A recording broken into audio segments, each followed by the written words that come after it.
Bedwetting made easy.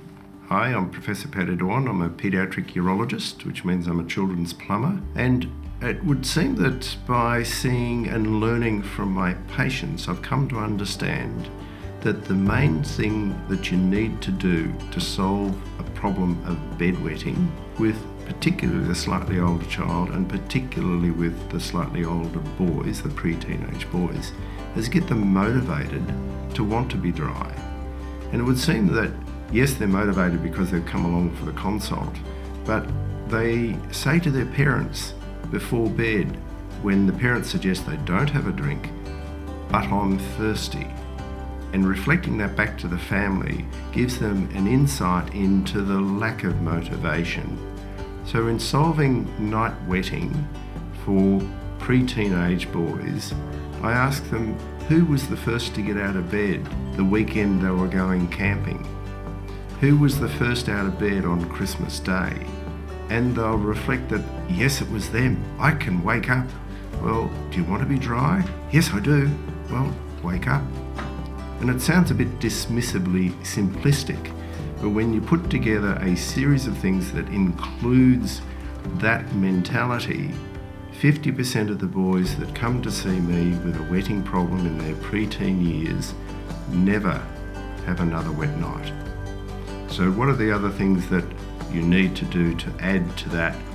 Understanding that motivation is possible through the birthday and Christmas and camping trip. Not saying, "But I'm thirsty." And I tell a little joke, well, if you, instead of saying, "But I'm thirsty," take a really big glass of water, roll down the bed sheets and tip it into the bed, because that's where it's going to go anyway. And the boy will usually laugh with that, but they get the message that the "but I'm thirsty" is the attitude problem. It's not about the water that they're drinking as a result. So having enough water during the day is often a problem. They're too busy to drink. So converting a busy boy into a drinking boy as well. Going to the toilet 6 times during the day so they get the messaging between the brain and the bladder happening, so that when they're asleep, that messaging is able to happen more easily. The last drink after 4:30 is a challenge. "Oh, but I've got soccer training." Work around it. That's a problem. Find a solution that results in you being able to be dry.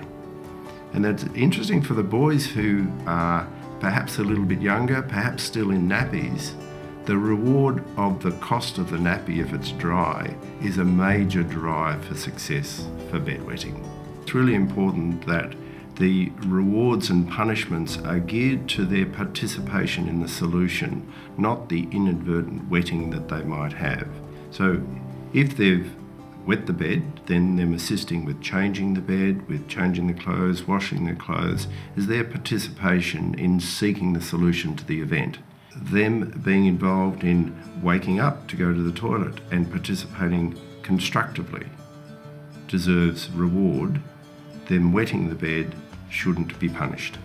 So there's a number of can-do attitude changes that you can make by focusing on that motivation. Bed alarms are not necessary. Medication to stop urine being made overnight is not necessary, and the success rate is extremely high.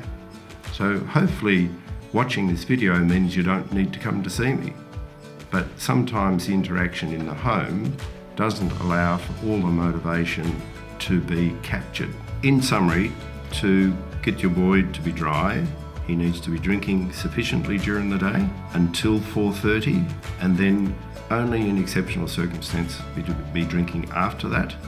Nothing to drink before bed. Going to the toilet 6 times during the day, and definitely going to the toilet before bed. If you find that applying these at home doesn't give you success, you can come to see me where we can consider other options. But in fact, the use of the alarm and the use of the drug Minirin is very infrequently necessary. Motivational training solves the problem in a short period of time, virtually always.